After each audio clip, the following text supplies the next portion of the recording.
Bismillahirrahmanirrahim. Assalamu alaikum, dear students. How are you? I hope you'd be fine. Chapter number 16 statistics के साथ आज हम करने वाले हैं एक्सरसाइज 16.6 का क्वेश्चन नंबर 3 एंड ऑनवर्ड्स। तो वीडियो एंड तक देखिएगा। क्वेश्चन नंबर 1 एंड 2 हमने लास्ट वीडियो में डिस्कस किया था, बट उसके अंदर हमारे पास जो डेटा था उसके अंदर हमारे पास सारी वैल्यूज अलग अलग दी हुई होती थी। अब हमारे पास जो क्वेश्चन है उसके अंदर आपके पास जो रिपीटेड डेटा है that is in the form of table. ठीक है, देखो पहले हमारे पास जो डेटा था उसमें और इस डेटा में क्या डिफरेंस है। लास्ट क्वेश्चन जो हमने डिस्कस किया था उसके अंदर हमारे पास 57 जो सेट्स ऑफ डेटा था उसके अंदर 57 हमारे पास 14 वैल्यूज थी, स्टार्टिंग फ्रॉम 57, 56, 51, 59। इसमें सारे नंबर्स हमारे पास अलग अलग लिखे हुए थे। ठीक है, अगर आपको याद हो तो हमने इसके अंदर क्वेश्चन किया था, और अगर अभी तक आपने वो वीडियो नहीं देखी तो पहले आप वो देखिएगा, उसके बाद फिर यहाँ पर आपको समझना ज्यादा आसान हो जाएगा। लिंक डिस्क्रिप्शन बॉक्स में मौजूद है। और वीडियो को एंड तक देखा करें, स्किप मत किया करें। कोई बात समझ में ना आए तो कमेंट सेक्शन में पूछ लिया करें। अच्छा, तो यहाँ पर हमारे पास आप देख सकते हो बच्चों के सारे नंबर्स हमने अलग अलग जो है वो लिखे हुए देखे थे। लेकिन अब जो हमारे पास क्वेश्चन आएगा उसके अंदर आप टेबल के फॉर्म में देखोगे एक नंबर जितनी दफा रिपीट होगा वो फ्रीक्वेंसी में आपके पास मेंशन हुआ होगा। ठीक है, तो हम सबसे पहले इसको मेंशन कर लेते हैं, उसके बाद फिर हम आगे बढ़ते हैं।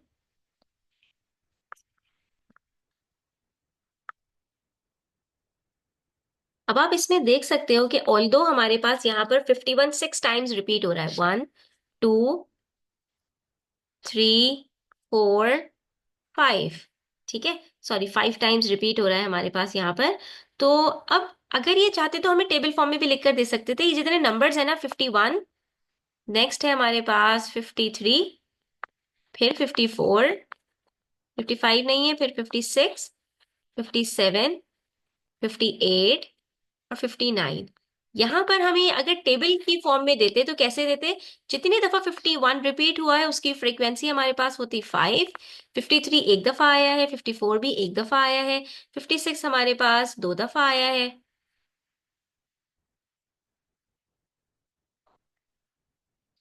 57 हमारे पास एक दफा है, 58 भी 2 दफा आया है और 59 एक दफा आया है।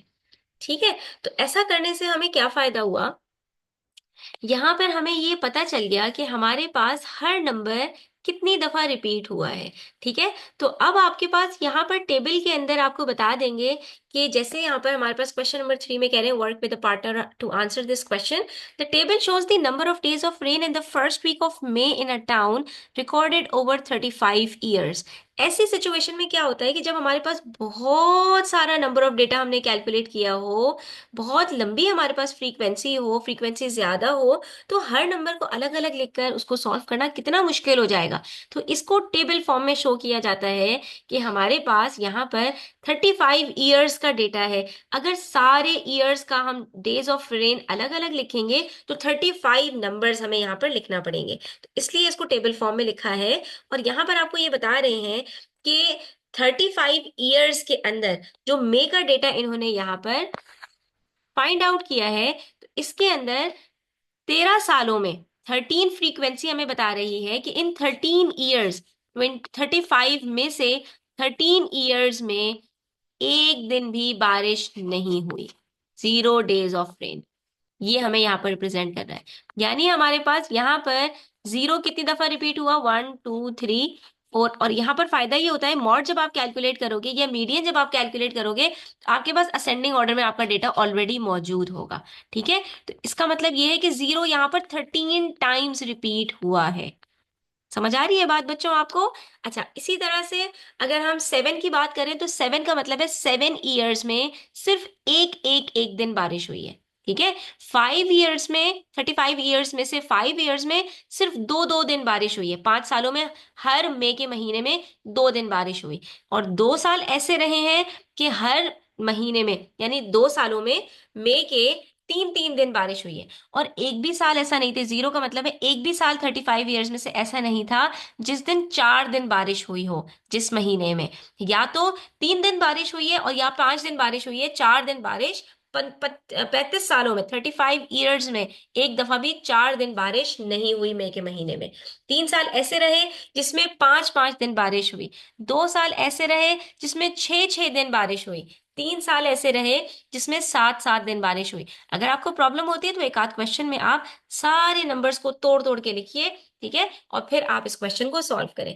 अब आपको यहाँ पर बता रहे हैं पूरा मेथड कि अगर आपने मॉड कैलकुलेट करना होगा टेबल फॉर्म में दिए गए डेटा का, तो आप सबसे पहले कैसे फाइंड आउट करोगे। आप यहाँ पर देखोगे कि आपके पास कौन से डेज ऑफ रेन की फ्रीक्वेंसी हाईएस्ट है। तो अब इसके अंदर सिंपल है, इसके अंदर आपको इन्होंने खुद कैलकुलेट करके बता दिया कि 0 से लेके 7 तक के जो नंबर्स हैं, ये सबसे ज्यादा इनमें से कौन सा नंबर रिपीट हुआ जिसकी फ्रीक्वेंसी सबसे ज्यादा हाईएस्ट होगी। तो since the greatest frequency in the table is 13, so the mode is 0। तो हम यहाँ पर क्या लिखेंगे, हमारे पास मॉड के अंदर 0 आ जाएगा। तो अब ऐसे जो क्वेश्चन है जिसमें टेबल आपको टेबल फॉर्म में दिया होगा, उसमें आप देखोगे हाईएस्ट फ्रीक्वेंसी किसकी है, और उसके कॉरस्पॉन्डिंग जो आपके पास डेटा दिया होगा वो आपका मॉड होगा। यहाँ पर मिस्टेक क्या करते हो आप लोग, जो हाईएस्ट फ्रीक्वेंसी होती है उसी को मॉड बना देते हो। नो, यहाँ पर मैंने आपको जो है वो जो प्रीवियस वीडियो थी उसमें भी बताया था कि फ्रीक्वेंसी हमारे मॉड, मीडियन और मीन का हिस्सा नहीं होता। It is the data, it is the values that becomes either mean, mod और मीडियन। ठीक है, तो 0 हमारे पास यहाँ पर मॉड होगा, 13 मॉड नहीं होगा। 13 लिखोगे आपका आंसर गलत हो जाएगा। 13 हमें ये बता रहा है कि 0 13 टाइम्स रिपीट हुआ है। नेक्स्ट हमसे कह रहे there are 35 years of data. तो मीडियन हम कैसे कैलकुलेट करते हैं, जो नंबर ऑफ फ्रीक्वेंसीज होती हैं उसमें +1 करते हैं। लास्ट वीडियो में भी हमने डिस्कस किया था। अब आपको क्या करना है, आपको प्रैक्टिस करनी है। फ्रीक्वेंसी में 1 प्लस करो, डिवाइड कर दो 2 से। आपको यहाँ पे पता चल जाएगा कि कौन से नंबर वाली जो वैल्यू है वो हमारे पास यहाँ पर मीडियन होगी। इसका मतलब है इस डेटा के अंदर से 18th नंबर के ऊपर जो हमारे पास फ्रीक्वेंसी होगी, 18th फ्रीक्वेंसी, ये 18 का क्या मतलब है, 18th फ्रीक्वेंसी के कॉरस्पॉन्डिंग जो वैल्यू होगी दैट वुड बी मीडियन। अब पता कैसे लगाएं कि 18th नंबर पे कौन सी है, तो फ्रीक्वेंसीज को ऐड करना स्टार्ट करेंगे। फर्स्ट में है 13, 13 + 7 = 20, तो यहाँ पर आ गया। सेकेंड फ्रीक्वेंसी ही हमारे पास, उसी में हमारे पास 18th आ गया। तो फर्स्ट 13 हमारे पास 0000 है। अगर आप इसको अरेंज करोगे डेटा को तो आपके पास क्या बनेगा, फर्स्ट 13 में आपके पास जीरोस आएंगे। ठीक है, हम यहाँ पर लिख रहे थे ना, तो हम 13 लिख देते हैं। 5 + 5 + 5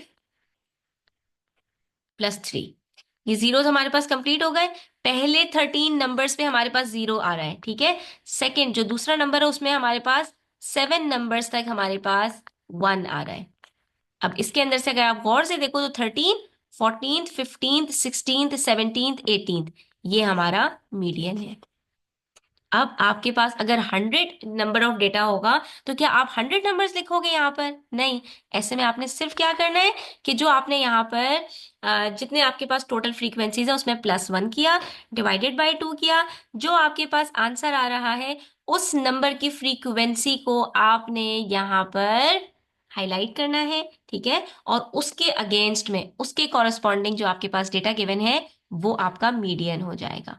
ठीक है, तो बच्चों यहाँ पर हमारे पास मीडियन क्या होगा, 18th ईयर हमारे पास कहाँ फॉल कर रहा है, 13 + 7 के अंदर, ये 20 आ रहा है। और 20 के अंदर हमारे पास कहाँ से कहाँ तक की वैल्यूज है, 14 से लेकर 20 तक, यानी कि 14th से लेकर जो 20th फ्रीक्वेंसी है वो सब की सब 1 है। ठीक है, उसकी वैल्यू 1 है। तो ये 18 हमारे पास इसी के बीच में फॉल करेगा ना। हमारे पास जो मीडियन था वो 18th वैल्यू थी, तो 18th वैल्यू हमारे पास क्या बनेगी, 1। तो हम यहाँ पर क्या कहेंगे, there are 35 years of data, so the 18th year is the one in the middle when the years are listed from 0 days of rain to 7 days of rain. The first 13 years have 0 days of rain, the next 7 years have 1 day of rain, so the 14th to 20th years have 1 day of rain. This means the median is 18, sorry, 1 day of rain. सही है, 18th value है और 18th value के ऊपर हमारे पास जो corresponding day आ रहा है दैट इज 1। तो इसलिए हमारे पास यहाँ पर 1 डे ऑफ रेन हमारे पास मीडियन में आएगा। नेक्स्ट हमें मीन कैलकुलेट करना है। मीन जब भी आपको इस तरह के डेटा का कैलकुलेट करना होगा, इसके अंदर आप क्या करोगे, जो नंबर ऑफ डेटा है उसको फ्रीक्वेंसीज के साथ मल्टीप्लाई करोगे, मल्टीप्लाई करने के बाद इनको सम अप करोगे, सम अप करने के बाद आप इनको ऐड कर लोगे। ठीक है, तो 0 को हमने उसकी फ्रीक्वेंसी से मल्टीप्लाई किया, 0 मल्टीप्लाई बाय 13। ठीक है, हमने उसके बाद 1 को 7 से मल्टीप्लाई किया, 7, 2 को 5 से मल्टीप्लाई किया, 10, 3 को मल्टीप्लाई किया 2 से, 6, 4 को मल्टीप्लाई किया 0 से, 0, 5 को 3 से, 15। ठीक है, इन सब को हम ऐड करते चले जाएंगे। 6 2 जार 12, 7 3 जार 21, और इन सबको प्लस करने के बाद हम डिवाइड कर देंगे टोटल नंबर ऑफ फ्रीक्वेंसी से, दैट इज 35। सबको जब आप प्लस करोगे, जब भी आपके पास टेबल फॉर्म में डेटा होगा, तो बच्चों यहाँ पर आपने यही करना है, फ्रीक्वेंसीज को उनके कॉरस्पॉन्डिंग नंबर ऑफ डेटा से मल्टीप्लाई करना है, नंबर ऑफ वैल्यूज से, और फिर सबको सम अप करोगे तो आपका सही आंसर आएगा, नहीं तो आपका आंसर गलत हो जाएगा। यहाँ पर हमारे पास जो टोटल आ रहा है दैट इज 71।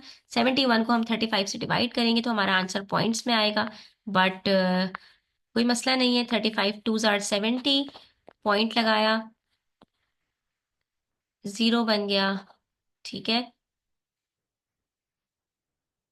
अब यहाँ पर हमारे पास ये 10 ही बन रहा है, तो हमने यहाँ पर एक 0 और लगाना पड़ेगा ताकि ये 100 बन जाए। फिर 35 टू जार 70, सब्ट्रैक्ट करते हैं, 30 आंसर आता है, पॉइंट के लिए एक और 0 लगा देंगे, and then it will be 35 8 जार 280। ठीक है, आपको मजीद आगे जाने की जरूरत नहीं है, 2 डेसिमल प्लेसेस तक आप अपने आंसर को राउंड ऑफ कर दीजिए। Your answer would be 2.03। ठीक है, इसका मतलब है हमारे पास यहाँ पर जो मीन आ रहा है दैट इज 2.03। अब हम यहाँ पर तीनों को असेस करें अगर, तो सबसे पहले हमारे पास जो हमने मॉड कैलकुलेट किया था वो 0 डेज ऑफ रेन आया था, क्योंकि वो मोस्ट रिपीटेड वैल्यू होती है। सबसे ज्यादा 13 ईयर्स तक कोई एक दिन भी बारिश नहीं हुई। इससे हमें पता चला कि मोस्ट ऑफ द ईयर्स के अंदर मई के मंथ में बारिश नहीं हुई। उसके बाद 1 डे ऑफ रेन की बात करें तो ये बिल्कुल मिडिल वैल्यू थी, या तो एक दिन बारिश हुई है, या इससे कम बारिश हुई है, या इससे ज्यादा बारिश हुई है, ये हमें बताया इसने। और 2.03 डेज का मतलब है कि यानी ऑलमोस्ट, अगर हर साल बराबर बारिश हो तो 2 दिन बारिश होती है। ठीक है, तो हमसे यहाँ पर कह रहे हैं Petra thinks that the mean best represents the data. What do you think, which average would you use, give a reason for your choice. अब इसके अंदर आपकी अपनी मर्जी होती है कि आपको चूज करें, लेकिन आप उसका कोई जो है वो सही आंसर दें। तो हम यहाँ पे कहते हैं choose the median as there are many values above as and below. ठीक है, जितनी वैल्यूज इससे ऊपर है उतनी ही वैल्यूज इससे नीचे भी हैं। The mean is 2.03 but it affected by a few high values. The mode is too low as there are 20 values higher than the mode and only 13 values that are lower than the mode. ठीक है, mod हम इसलिए choose नहीं कर रहे कि 13 से ऊपर, यानी कि 35 माइनस 13 करते हैं तो 22 वैल्यूज हमारी मॉड से ज्यादा हैं, और सिर्फ हमारे पास 13 वैल्यूज हमें बता रही हैं कि एक भी साल इसमें बारिश नहीं हुई। ठीक है, तो इसके अंदर हम जो चूज करेंगे दैट वुड बी मीडियन। ठीक है, अच्छा, उसके बाद फिर हमारे पास है describe how you used algebra to help you work out the answers in part A. आपने अलजेब्रा यूज किया यहाँ पर, तो आपको यहाँ पर बताना है कि किस तरह आपने अलजेब्रा यूज किया। तो हमने यहाँ पर सिंपल, मीडियन और मीन के फॉर्मूलाज यूज किए, और तो हमने कुछ भी नहीं किया। ठीक है बच्चों, तो आज के लिए इतना ही। इंशाल्लाह नेक्स्ट वीडियो में मजीद क्वेश्चन सॉल्व करते हैं, तब तक अपना ख्याल रखिए। चैनल पर नए हैं तो सब्सक्राइब करते जाइए। टेक केयर, अल्लाह हाफिज।